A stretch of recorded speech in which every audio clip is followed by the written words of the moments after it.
Narayanganj city কর্পোরেশনের ৭ নং ওয়ার্ডের কদমতলী এলাকায় আত্মাকুয়া সমাজ কল্যাণ পরিষদের উদ্যোগে সপ্তাহব্যাপী বৃক্ষরোপণ কর্মসূচির উদ্বোধন করা হয়েছে।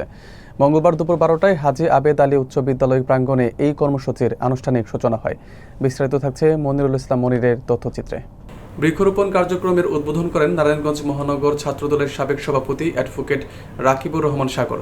অনুষ্ঠানে সভাপতিত্ব করেন পরিষদের চেয়ারম্যান মোহাম্মদ মোশারেফ হোসেন।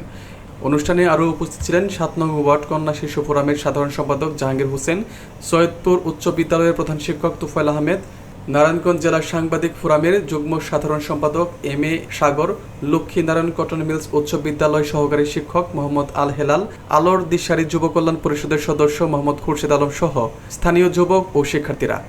রাকিবুর রহমান সাগর বলেন, বৃক্ষ আমাদের জীবনের অন্যতম অংশ। এটি শুধু পরিবেশই রক্ষা করে না, বরং প্রাকৃতিক দুর্যোগ থেকে আমাদের জীবন ও সম্পদ রক্ষা করে।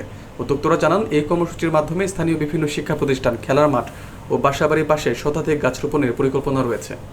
৭ নং ওয়ার্ড এটা আমাদের সকলের, আমাদের সবার, শুধু মোশাররফ হোসেন সাহেব বা শুধু আমি বা আপনারা এই সবাই মিলে চেষ্টা করলেই যে হবে তা না। সকলকে ধন্যবাদ, বিশেষ করে মোশাররফ হোসেন স্যারকে ধন্যবাদ এবং আত্মাকুয়া সমাজ কল্যাণ পরিষদের সকল সদস্যদেরকে ধন্যবাদ জানাচ্ছি। সামাজিক কর্মকাণ্ডে জড়িত, সমাজের উন্নয়নের কাজ করে যাচ্ছে।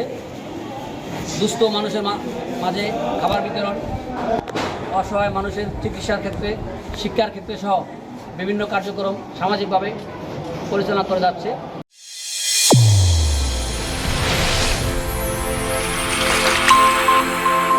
চ্যানেল A1 হৃদয়ের স্পন্দন।